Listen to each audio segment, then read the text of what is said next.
Good morning, my fellow yoga travelers. I'm mighty glad to be alive today, and I hope that you are too, as we continue to live, laugh, love, learn, linger, and live the life we love. Monday is my poetry day, and this is one of my poems by Jalaluddin Rumi called One Song. Every war and every conflict between human beings has happened because of some disagreement about names. It's such an unnecessary foolishness because just beyond the arguing, there is a long table of companionship set and waiting for us to sit down. What is praised is one, so the praise is one too. Many jugs being poured into a huge basin.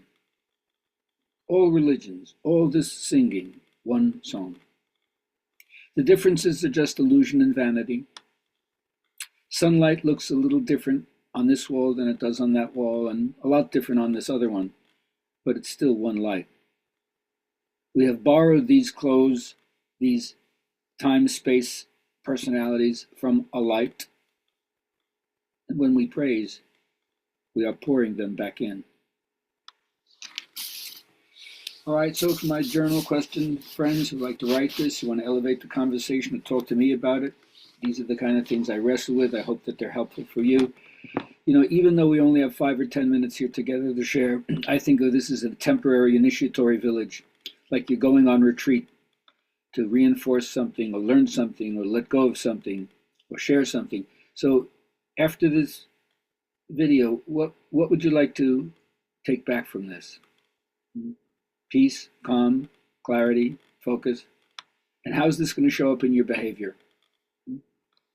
Let me know, and I'll let you know what I'm doing. All right, my teacher always said, stand up straight. Don't slouch. Stand up straight.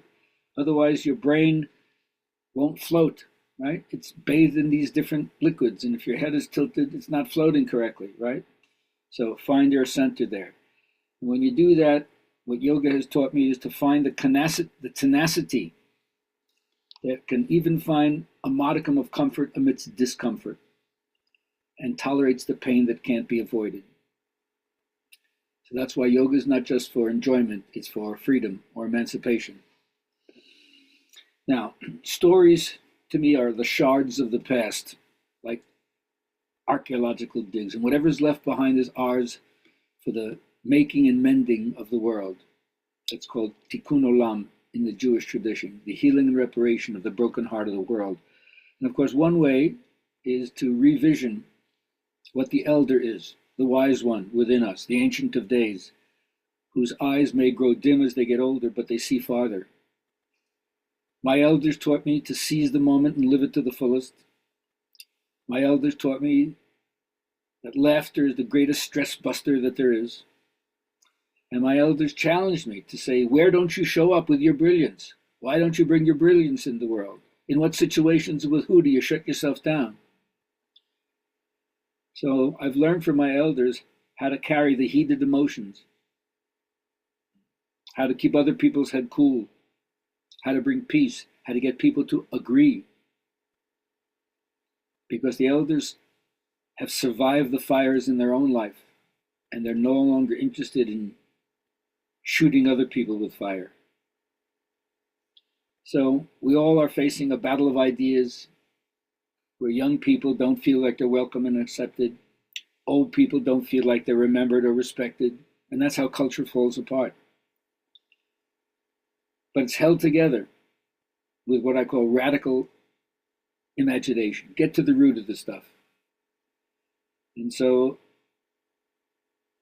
first, I accept the fact that many difficulties we have, many conflicts, never get solved. Some kind of discontent in life is inevitable. Hopefully it leads you to the divine discontent, to change. But being grateful is a salve. It's the antidote that you need when you shift perspective. So remember, the law of attraction says, whatever you focus on, the law of attraction will help to be more. So in your relationships, yes, you can look for and find the positive qualities in another person. Because what's wrong is always available, and you can choose to see what's annoying, off-putting in the other person. But you can also choose to find the positive qualities.